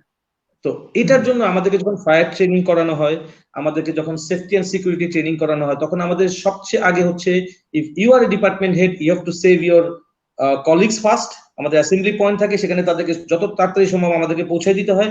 এরপরে আমাদেরকে চিন্তা করতে হবে আমাদের এক্সিস্টিং গেস্ট এবং আমাদের কলিগস আরো যারা যারা আছেন সবাইকে, কারণ এই ট্রেনিং গুলাকে এত ডেঞ্জারাসলি আমরা আমি ডেঞ্জারাস বলবো না, আসলে যখন আমরা ফায়ারের সাথে লাইভ গিয়ে আমরা যখন কাজ করি তখন আমরা আসলে বুঝতে পারি যে আমরা কোন সিচুয়েশনের ভিতরে আছি। ফায়ার কত ফাস্ট, আমরা কিন্তু চুলায় আগুন জ্বালাই না ডিম ভাজার জন্য, আমরা মনে করি কন্ট্রোল, বাট এক সেকেন্ডের মধ্যে ফায়ার আমরা ট্রেনিং করেছি তখন আমরা দেখেছি। সো ওই জিনিসগুলোকে মাথায় রেখে আমাদেরকে ওইভাবেই ট্রেনিং করেছি আমরা, যে আমাদেরকে গেস্টদেরকে, ভ্যালুয়েবল গেস্টদেরকে আমাদেরকে সেভ করতে হবে। বাট এরপরেও কিন্তু আমাদের অনেক কিছু রেস্ট্রিক্টেড থাকে। আমি কিচেনের ইউনিফর্ম পরে যে আমি আগুনে ঝাঁপ দিতে পারবো সেটা না, কিন্তু আমাকে আমার গন্ডির ভিতরেই থাকতে হবে, আমাকে আমার জিনিসগুলোকে সেভ করতে হবে। ঠিক সেরকম front office security officer they are saving the guest, তারপর অন্যান্য ডিপার্টমেন্ট তারাও করছে। যখন দেখা যাচ্ছে যে আপনি 11 তলার একটা কিচেনে রয়েছেন, আপনার নিচে 10 তলায় একটা গেস্ট আটকে রয়েছে, so you have to save them from there. তখন আপনি আর শেফ নাই, আর জেনারেল ম্যানেজার নাই, বা সিকিউরিটি অফিসার নাই, so you are a human being that time. That's your first duty to save your guest when you are on duty. এই ধরনের জিনিসগুলো আসলে আমাদেরকে ব্রিফ করা হয়, আমাদেরকে জানানো হয়, আমাদেরকে শেখানো হয়। এরপর আমরা এটাকে আমাদের মাথায় রাখি এবং আমরা সবসময় অ্যালার্ট থাকি। আর 5 স্টার হোটেলগুলোতে আসলে খুব কম, সারা ওয়ার্ল্ডে যে 5 স্টার হোটেলগুলোতে আগুন লেগেছে এর একটাই রিজন হচ্ছে, খুব কম আসলে, আপনি হাতে গোনা দেখেন বিগ হ্যাসেল বা বিগ অ্যাক্সিডেন্ট গুলো হচ্ছে 7-8টা, যদি আমি লাস্ট 100 বছরেও ধরি এরকম। হোটেলের যে স্টাফ গুলো থাকে তাদের প্রতি 3 মাস অন্তর অন্তর তাদেরকে ফায়ার ট্রেনিং করানো হয়, তাদেরকে সবকিছু রিভিউ করানো হয়, তাদেরকে প্র্যাকটিস করানো হয়, মহড়া করানো হয়। তো এটা দেখেও যদি অন্য ইন্ডাস্ট্রি গুলোও শিখে, আমার মনে হয় আগুন লাগা অনেক কমে যাবে। হোটেল ইন্ডাস্ট্রিতে আসলে ফায়ার অ্যাক্সিডেন্ট গুলো অনেক কম, অনেক। I think আমাদের এখান থেকে শেখার আছে। Only the reason is their training, their proper training. That's the thing. Yeah. যেটা আপনি এই প্র্যাকটিস এবং লার্নিং পিরিয়ড, ট্রেনিং, এটার কথা কয়েকবার বলছিলেন।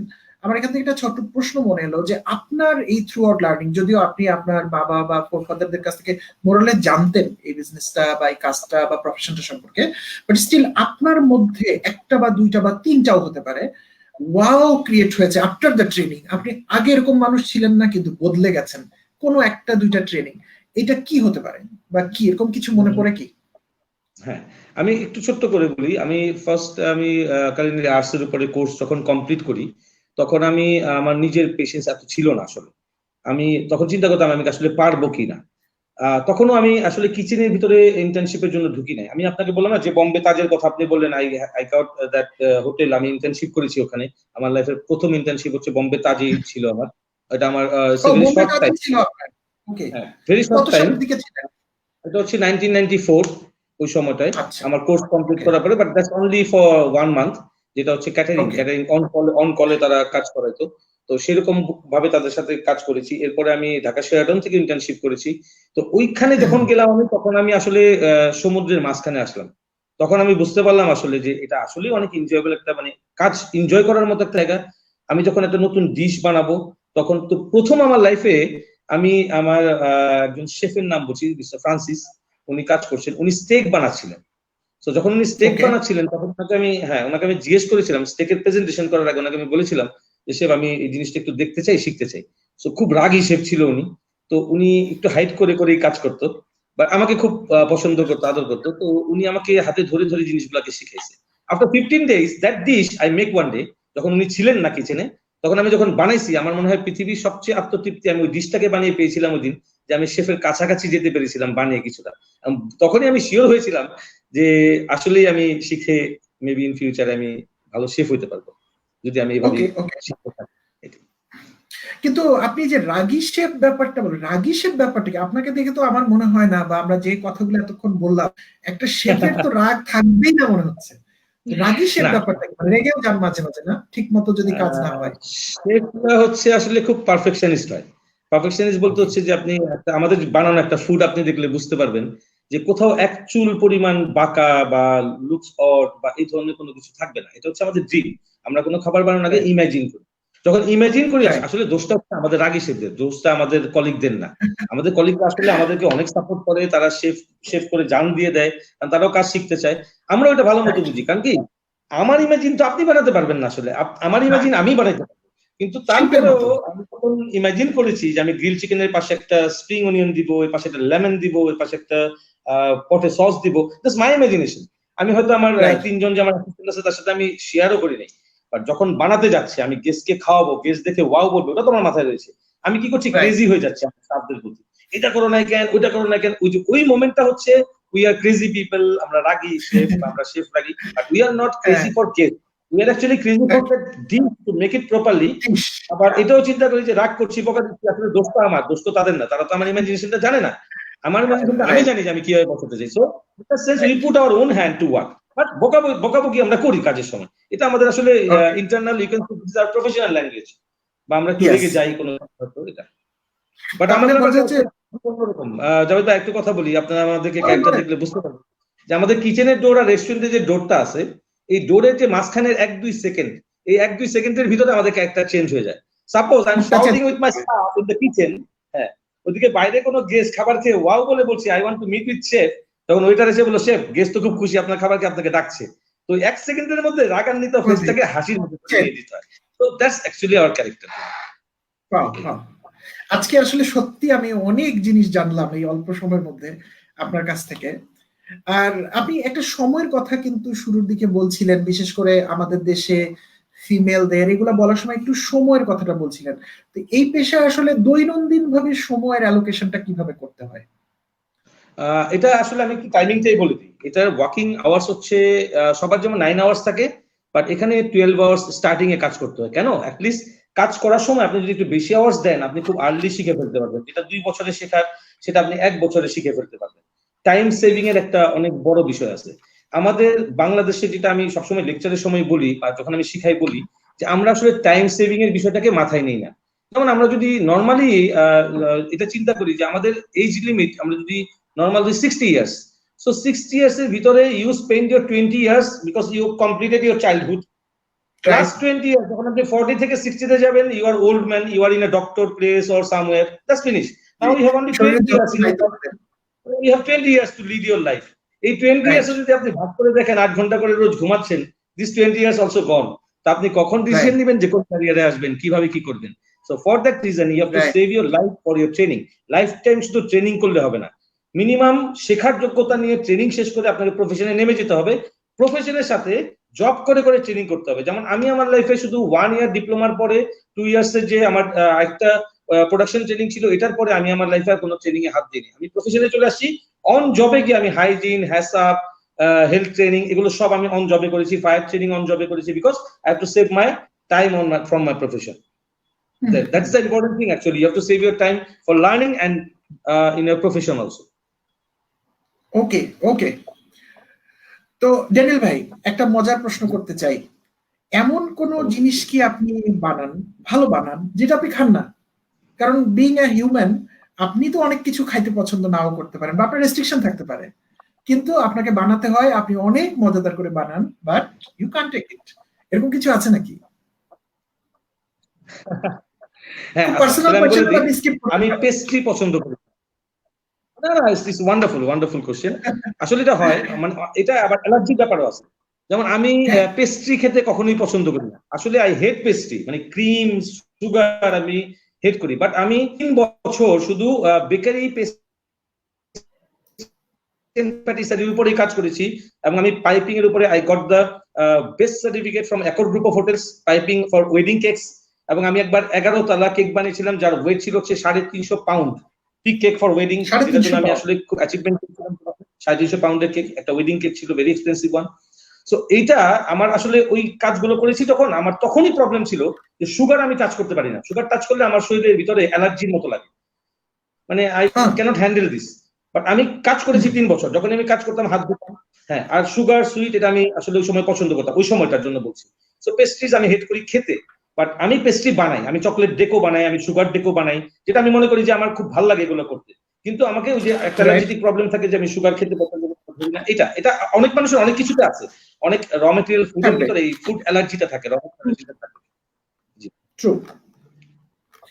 সো কিন্তু এটা হলো আপনি পেস্ট্রি খেতে মানে চান না, কিন্তু বানান, সমস্যা তো নেই, কিন্তু খেতে চান না, কিন্তু পারেন না, এরকম কিছু নেই।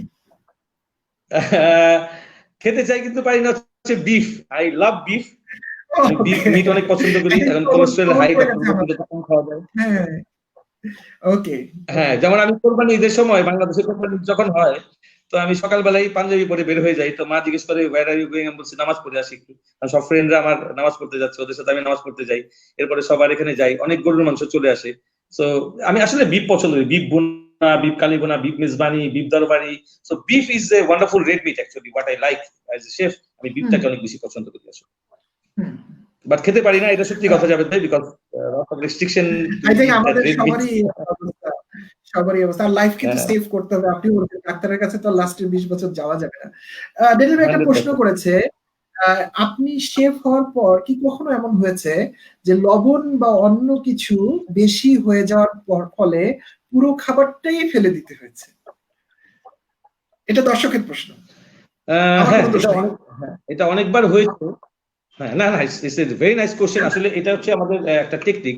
আমাদের এখানে আমরা সবসময় একটা কথা বলি যে লবণ কম বেশি হলে ওটাকে বাড়িয়ে কমিয়ে নিয়ে গেস্টকে কোনোভাবে ম্যানেজ করে দেওয়া, but which is totally wrong in this industry.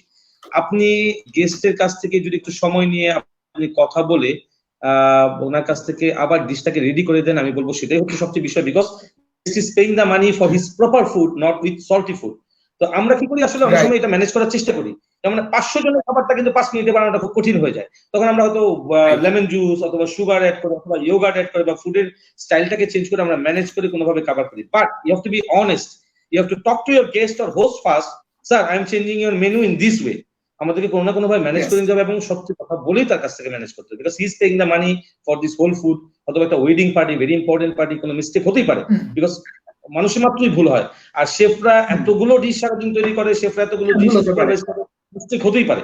But আপনাকে অনেস্ট থেকে তার সাথে কথা বলে তাকে ম্যানেজ করবেন। মানুষ তো রয়্যাল বেঙ্গল টাইগার না, তারা হবেই। আমার এরকম একটা হয়েছিল একবার, 125 জনের গ্রিল চিকেন ছিল।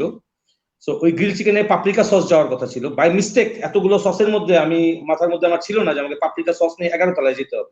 তো service start and I didn't bring that paprika sauce, I bring cream Madagascar sauce. So যখন ক্রিম মাদাগাস্কার সস নিয়ে গেছি, আমার তখনই লাস্ট সার্ভিং এর সময় আমার এটা মনে হয়েছে। Then I talk to the হোস্টকে বললাম যে sir by mistake I bring this sauce, but this sauce is very tasty also, you can try it. গেস্টটা খুব ভালো ছিল আমার সাথে, বলছে doesn't matter, bring this, give this sauce to everyone. So কি হয়েছে, আমি ম্যানেজ করে ফেলছি কোনোভাবে। বাট যদি গেস্ট আমাকে বলতো no chef I need paprika sauce, then I have to run downstairs to bring that sauce again and I have to excuse from the guest, give me 2 minutes sir, I'm just bringing it back. So এই ধরনের attitude গুলো আমাদেরকে থাকতে হবে, always positive to realise the guest. আর complaining এর বিষয়টা হচ্ছে এরকম যে আপনি অনেক দামি শেফ হয়ে যান বা যাই হয়ে যান বা পৃথিবীর বুকে অনেক বড় কিছু হয়ে যান, ইওর গেস্ট সে কম টাকা দিয়ে পে করুক আর বেশি করুক, guest is guest. Say complain করলে আপনাকে অ্যাপোলোজাইজ করতে হবে, আপনাকে তার ডিশটাকে চেঞ্জ করতে হবে, তার সাথে খুব সুন্দর বিহেভ করতে হবে এবং তাকে অ্যাজ এ ফ্যামিলি এনভায়রনমেন্টে তাকে ফুডটাকে সার্ভ করতে হবে। That's important thing for a chef, how to handle the guest and how to handle the complaints. জি জাভেদ ভাই, আমরা ট্রেনিং করে দিচ্ছি একসাথে আর কি সবাইকে।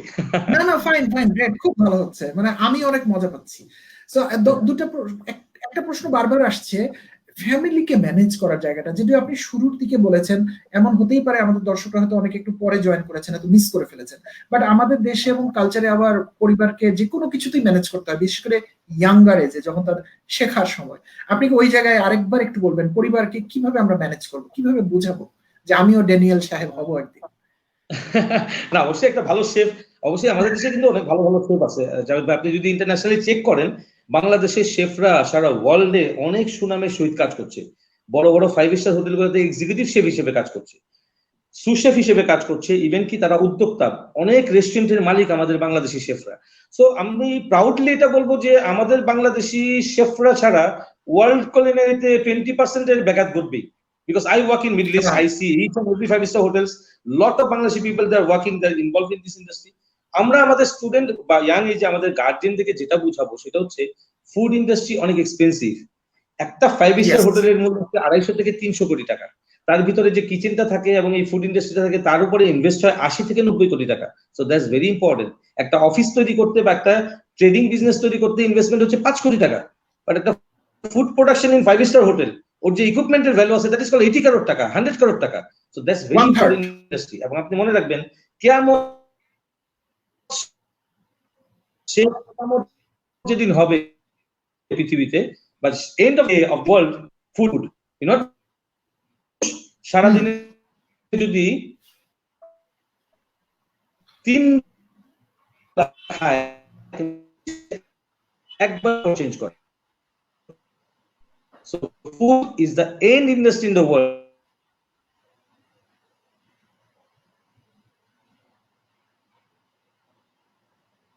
ড্যানিয়েল ভাইকে আমরা একটু বোধহয় মিস করছি, টেকনোলজিক্যাল সমস্যা হতে পারে। আমার রিকোয়েস্ট থাকবে আপনারা আমাদের সাথেই থাকবেন। ইন দ্য মিন টাইম আমি আরেকবার বলে দিচ্ছি যে আমাদের ক্যারিয়ার কার্নিভাল চলছে রকমারির, সেখান থেকে ক্যারিয়ার ক্যাপে। ড্যানিয়েল ভাই প্লিজ, আমরা আপনার কথাটা একটু মিস করে ফেলেছি নেটওয়ার্কের জন্য, আপনি যদি আরেকবার বলেন, বিকজ এটা খুব একটা ইম্পর্টেন্ট উত্তর ছিল। প্লিজ আপনি যদি আরেকবার একটু বলেন। ওইটা বলছিলেন যে 1/3 ইনভেস্টমেন্ট শুধু কিচেন এবং ওই জায়গাতেই চলে যায়, এত বড় একটা জায়গা, এবং আপনি বলেছিলেন যে যতদিন মানুষ থাকবে, পৃথিবী থাকবে, ততদিন খাবারটা আমাদের থাকবে। এই জায়গা পর্যন্ত আমরা শুনতে পেরেছি। আমি এখন এটা বলবো যে ফুড ইন্ডাস্ট্রি হচ্ছে সবচেয়ে এন্ড ইন্ডাস্ট্রি, এবং এটা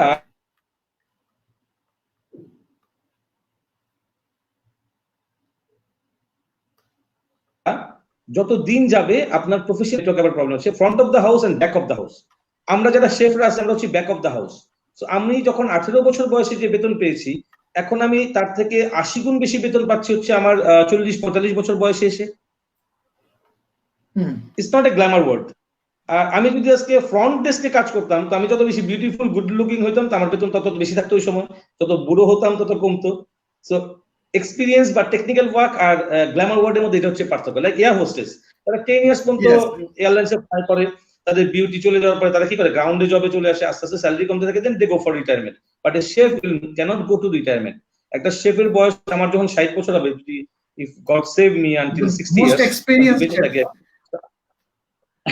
তো আশা করি মানুষ আমাকে এটা বলবে যে old chef but experience chef. কেন? আইডিয়াস নিবে, এটাই মানে এক্সপিরিয়েন্স গুলোকে তারা নিবে। আসলে আমার এই স্তর তারা নিবে না, তারা আমার এক্সপিরিয়েন্স গুলোকে নিবে, যে হ্যাঁ he is a old chef, so he can handle this very nicely, he can make good menu, he can make good menu engineering.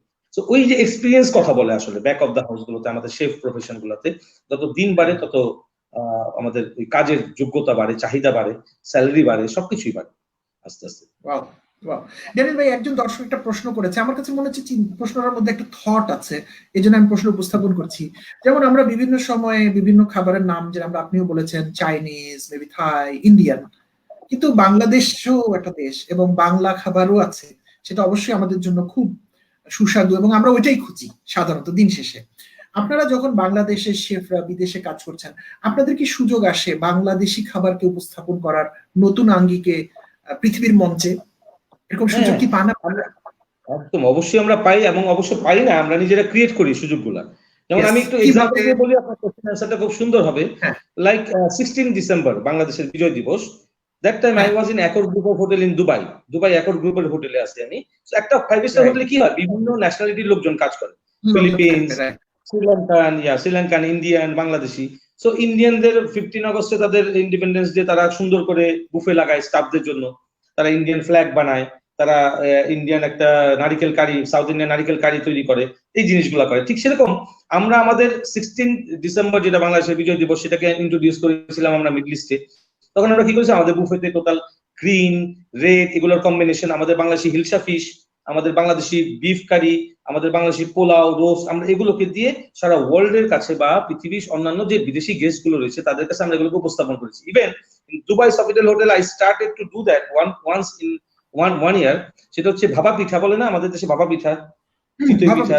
আমাদের আমার একটা বাংলাদেশি অ্যাসিস্ট্যান্ট আমার সাথে কাজ করতো, আমি একদিন সন্ধ্যার সময় জিজ্ঞেস করলাম, কালকে তো 16 ডিসেম্বর, তুমি কি ভাপা পিঠা শিখছো কিনা? বলে যে পারি অল্প অল্প। তারপরে ওয়াইফকে একটু জিজ্ঞেস করতে হবে, যাও গিয়ে একটা ফোন করো, ফোন করে জিজ্ঞেস করো কেমনি করে বানায়, চিতই পিঠাটা একটু জিজ্ঞেস করো। তো কালকে আমরা একটু লাইভে দুইটা দেওয়ার চেষ্টা করি, দেখি আমরা অন্য মানুষকে আমাদের সুইট বা আমাদের ডেজার্ট বা আমাদের বাংলাদেশি পিঠা বুঝাইতে পারি কিনা। সেগুলো আসলে একটা অনুষ্ঠানের মতো, একটা ইভেন্টের মতো হয় আসলে, জেনারেলি আমাদেরকে ইন্ট্রোডিউস করতে হয় পৃথিবীর সবার কাছে। এবং সব দেশের শেফরাই চায় তার দেশের ফুড গুলা ইন্টারন্যাশনাল মার্কেটে চলবে, তারা সবাই অবশ্যই অবশ্যই।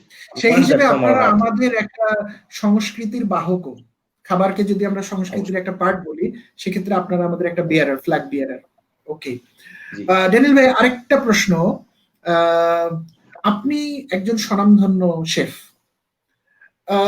অনেক পরিশ্রম করেছেন, দেশে এবং বিদেশে অনেক কিছু করছেন, আমরা বুঝতে পারছি যে আপনি অনেক, আপনার ভিতর প্রশান্তিও আমি পেয়েছি, কথার মধ্যে আমি পেয়েছি।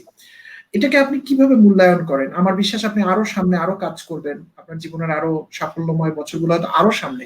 তারপর আপনি এই ক্যারিয়ারটাকে আজকে এখানে দাঁড়িয়ে হঠাৎ করে আমার এই জাভেদের প্রশ্নটা শুনে আপনি কিভাবে জীবনটাকে এবং আপনার ক্যারিয়ারটাকে মূল্যায়ন করেন? আচ্ছা, আমি একটু সহজভাবে যদি বুঝিয়ে বলি, তাহলে আমাদের আসলে লাইফের মধ্যে কয়েকটা পার্ট থাকে। একটা হচ্ছে আমাদের ডিউটিজ এন্ড রেসপন্সিবিলিটিস। আমি যখন ইউনিফর্মটা পরি, that is my duties and responsibilities. এই ইউনিফর্মটা ছাড়া হচ্ছে that is my personal life. So personal লাইফে আমরা খুব ক্রেজি ভাবে কাজ করার পরে পার্সোনাল লাইফে আমরা একটু ডিস্টার্ব থাকি সবসময়। ওই মানুষ আমাদেরকে ওইরকম বিহেভিয়ারে দেখে, মনে হয় খুব রাগী বা এরকম কোনো কিছু। তাছাড়া পার্সোনাল লাইফটা হচ্ছে আমাদের এরকম, আমরা আসলে ইন্টারন্যাশনাল গেস্টদেরকে নিয়ে কাজ করি, তো আমরা দেখা যাচ্ছে আমাদের হোটেলে ডিউটি শেষ করি, আমি হোটেলে বারে বসে পড়লাম অথবা সুইমিং পুল সাইডে বসে পড়লাম, গেট টুগেদার করছি আমাদের কলিগদের সাথে, ফ্রেন্ডদের সাথে। So that's totally different environment, different life. But professionally যখন শেফ জায়গায় করছি, আমি গেস্টকে সার্ভ করছি, আমি মেকিং মাই ফুড, আমি এনজয় করছি খাবারটাকে। দ্য থার্ড থিং ইজ, আমার কাছে তো একটা রেসপন্সিবিলিটি থেকে যায়। আমি যে 30 বছর 40 বছর কাজ করলাম, এই কাজটা আমি কি আমার সাথে করে নিয়ে আমার কবরে চলে যাব না কাউকে দিয়ে যাব? So definitely I have to give this to our nation, to our people. So আমি কোত্থেকে আমার মাথায় এটা আসছে, আমি আপনাকে একটু বলি। যখন আমি 1998 দুবাইতে সফিটেল গ্রুপের হোটেলে ছিলাম, তখন আমি একটা রিক্রুটমেন্টে বসি আমার এইচআর ডিরেক্টরের সাথে। তো এইচআর ডিরেক্টরের সাথে যখন আমি রিক্রুটমেন্টে বসি, আমার এইচআর ডিরেক্টর বলে, go and bring all the staff from Nepal. I say, why we have to go for Nepal? Why you cannot go to Bangladesh? What's wrong in that? They says the Bangladeshi cooks, they not know food hygiene, personal hygiene, they don't have proper training, and blah blah lot of things he's telling. Then that day I decided, when I finish my career বা আমি যখন বাংলাদেশে move করবো বা কাজ করবো, আমি বাংলাদেশের জন্য একটা ইন্টারন্যাশনাল স্ট্যান্ডার্ড ইনস্টিটিউট বানাবো, যেখানে ইন্টারন্যাশনাল কারিকুলাম দিয়ে আমি বাংলাদেশের শেফদেরকে ইন্টারন্যাশনাল মার্কেটের জন্য তৈরি করব। এর জন্য আমি যথেষ্ট পরিমাণে ফাইট করেছি। স্কটিশ কোয়ালিফিকেশন অথরিটির কাছ থেকে আমি পারমিশন করেছি, বাংলাদেশ টেকনিক্যাল এডুকেশন বোর্ডের থেকে পারমিশন করেছি। আমি বলেছি যে I have two retire from my professional life, এবং আমার টেকনিক্যাল জিনিসগুলো আমি নিজে হাতে আমার স্টুডেন্টকে শেখাবো, এবং তারা যখন ইন্টারন্যাশনাল মার্কেটে যাবে, তারা একটা ফ্রান্সের, জার্মানির শেফদের সাথে পাশে দাঁড়ায় কাজ করবে, এবং তাদের থেকে বেটার অপরচুনিটি পাবে, তাদের থেকে বেটার প্রমোশনে যাবে। যেন কোনো সময় কোনো এইচআর ডিরেক্টর বলতে না পারে, go and bring the people from Nepal and India. They have to come to Bangladesh to bring the good chef from this country. So that's the thing I do in my life. From last 7 years I'm trying to do that. And সেটা শুরু করে দিয়েছেন 7 বছর। 7 বছর শুরু করেছেন, তো আমি বলবো আসলে আপনি একটা যুদ্ধ সফল হয়ে আরেকটা যুদ্ধ শুরু করে দিয়েছেন, এবং আমরা সবাই চাই আপনার সেই যুদ্ধে সফলতা আসুক এবং আমাদের দেশের নাম আরো বেশি উজ্জ্বল হোক। আমি অনেক অনেক কঠিন প্রশ্ন করে ফেলেছি, আমি অনেক একদম সহজ এবং একটা মজার একটা প্রশ্ন করতে চাই। আমাদের দর্শকদের জন্য এমন কিছু রান্না শিখায় দিবেন কি, যেটা আমরা আবার আমাদের বাসায় করে একটু ওয়াও করে দিব সবাইকে? হয়তো বলবো না কোথায় থেকে শিখে এসেছি, অথবা বলে দিবে যে ড্যানিয়েল বস শিখাই দিছে আমাদেরকে। কিছু কি শিখাই দিবেন যেটা আমরা হয়তো জানি না? এখন আমি অবশ্যই আমি এখনই মুখে যদি বলে দিই, তাহলে আমার মনে হয় সব দর্শকরা শিখতে পারবে। যদি কাগজ কলম নিয়ে থাকে তাহলে ইজি হবে। আপনারা আসলে রান্নাকে যারাই মনে করেন যে এটা খুব ঝামেলার বিষয়, আসলে এটা খুব ইজি। আপনি সবসময় চিন্তা করবেন যে এভরিডে আপনি স্পাইসেস ফুড খাবেন না, আপনি কিছু সময় হেলদি ফুড খাবেন। তো যদি কাগজ কলম হাতে নেওয়া থাকে তাহলে রেসিপিটা একটু লিখে নেন, টেস্টটা আমি মুখেই বলে দিচ্ছি, আপনার জিভে পানিও চলে আসবে, কোনো অসুবিধা নেই। তো আপনি একটা ছোট পট নেবেন, কুকিং পট, যেটা আপনি আপনার বার্নারের উপরে বসাবেন, ওর ভিতরে অল্প একটু তেল, এরপরে একটা গার্লিককে আপনার নাইফ দিয়েও কাটতে হবে না, আপনি ওটাকে জাস্ট ক্র্যাশ করে নিয়ে ওর ভিতরে ছেড়ে দিবেন, অল্প একটু সল্ট, হোয়াইট পেপার এবং স্মল পিসেস, যতটুকু চিকেন আপনি খেতে চান সেই চিকেন পিসেসটা ওর ভিতরে দিয়ে ওটাকে একটু ফ্রাই করে নেবেন নাইসলি। এরপরে অল্প একটু ক্যারেট, একটু 1 পিসেস অফ টমেটো, একটু পটেটো, এটা দিয়ে একটুখানি সতে, হালকা একটু ফ্রাই। আমার মনে হয় সবাই একটু মনে রাখছেন আমি যে জিনিসগুলো বলছি। এবং এই ফ্রাই করতে করতে আপনি একটু টিভিতে সিরিয়ালটাও দেখে নেবেন, জি বাংলায় যদি কোনো ভালো সিরিয়াল দেখাচ্ছে, তাজ বহুর কোনো সিরিয়াল দেখাচ্ছে, so you can enjoy that serial also, and you can see your kids is playing on that side, বুয়া কাজ করছে কিনা, ইউ ক্যান সি এভরিথিং, কারণ আপনার সবকিছু আপনার হাতের কাছে, আপনি পরে ছাড়তেন। এবং লাস্টে আপনি জাস্ট 3 মিনিট এটাকে একটু সতে করার পরে তেলের মধ্যে অল্প একটু বাটার ছেড়ে দিবেন, ভেরি লেস কোয়ান্টিটি। এরপরে হচ্ছে আপনি পানি দিয়ে এটাকে একটা ঢাকনা দিয়ে ঢেকে রাখবেন, এবং ঘড়ি ধরে ঠিক সিরিয়ালটা শেষ হওয়ার বা অ্যাডভার্টাইজমেন্ট শুরু হওয়ার আগে দিয়ে আপনি এটা ঢাকনা খুলে 5 মিনিট পরে এটাকে নামিয়ে ফেলবেন, which is a very good chicken stew and it's a very healthy for your health. এবং এটার যে টেস্ট হচ্ছে সবচেয়ে less spices, wonderful flavour, juicy and lovely, I can say in my mouth. জি জাভেদ ভাই, আমার তো মানে এখনই খেতে ইচ্ছে করতেছে, আপনি যেভাবে বলেছেন, মানে ওটা শুনতেছিলাম আমি, আমার তো কিছু করার নেই, মানে আমাকে স্ক্রিন থেকেও সরাই দিছে, আমি জাস্ট থিংকিং যে এটা কেমন হবে। সো এনিওয়ে গ্রেট, এবং আমি আসলে মনে মনে এটা অপেক্ষা করছি যে ইনশাআল্লাহ কোভিড এর ইস্যু গুলো সলভ হয়ে গেলে আমরা জাভেদ ভাই আপনি যদি, হ্যাঁ জাভেদ আপনি আমাকে একটু সময় দেন, আমার মনে হয় আজকে আপনাদের রকমারি যে গ্রুপটা আছে, আমি যখন আপনাদের কথা শুনলাম, so your group has very big quantity of fans যারা আছে, রকমারি অনেক বড় একটা গ্রুপ আসলে। তো আমি আসলে সব দর্শকদের জন্য একটা সিম্পল মেজারমেন্ট, মিট টেম্পারেচার, মানে মিটের যে আমাদের যে স্টেক আমরা খাই, আসলে আমাদের বাংলাদেশে এখন সবাই স্টেক পছন্দ করে। এই স্টেক যে আমরা খাই, অনেকে আমাকে প্রশ্ন করেছিল, আমি উত্তরটা আজকে রকমারি থেকে দিয়ে দিই, বিকজ আপনার সবচেয়ে বেশি ফ্যান ফলোয়ার। সো আমরা যখন স্টেককে কুক করি, আমরা বলি না মিডিয়াম ডান, রেয়ার ডান মানে হচ্ছে খুব কম কুক হয়, এরপর হচ্ছে মিডিয়াম ডান, এরপর হচ্ছে মিডিয়াম ওয়েল, এরপর হচ্ছে ওয়েল ডান, এরকম 4টা কুকিং মেথড হয়। আমার মনে হয় যে আমি যদি দর্শকদেরকে একটু দেখাই, আমি আমার ফিঙ্গার দিয়ে যদি একটু দেখাই দর্শকদের, যে দর্শকরা কিভাবে এটাকে কুক করবে। সো আমরা যদি সবাই একটু এখন প্র্যাকটিসটা করে নিই, which is a very good practice. যখন আমরা রেয়ার ডান বলবো, রেয়ার ডান যে কোনো স্টেককে আমরা রেয়ার ডান কুক করব, সো এখানে যদি প্রেস করেন, জাভেদ ভাই আপনিও প্রেস করে দেখেন, একটু খুব মজা লাগবে। আমি দেখছি এই মাংসটা 1 মিনিট কুক হবে, এপিট ওপিট, মাংসটা এরকম সফট থাকবে, which is called rare done steak. Second ফিঙ্গারটা নিয়ে আসেন, এখন সেকেন্ড ফিঙ্গারটা নিয়ে আসেন, সেকেন্ডটা একটু শক্ত হয়ে গেছে সবার সেকেন্ড ফিঙ্গার, সেকেন্ডটা নিয়ে আসেন। এটা হচ্ছে মিডিয়াম ডান আর কি, হ্যাঁ মিডিয়াম ডান, এটা একটু শক্ত হয়েছে, মাংসটা ঠিক এরকমই কুক হবে, আপনি মাপবেন মাংসটা ভালো।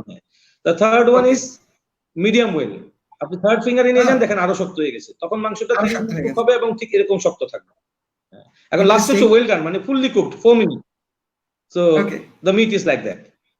সো কিছু টেকনিক আমি একটু শিখিয়ে দিচ্ছি সবাইকে, কারণ সবাই যখন স্টেক বানায় আমাকে প্রশ্ন করে, আমি রকমারির মধ্যে থেকে অ্যান্সারটা দিলাম। The last one is the well done steak. Well done যখন হবে, মাংসটা এরকম শক্ত হইতে হবে।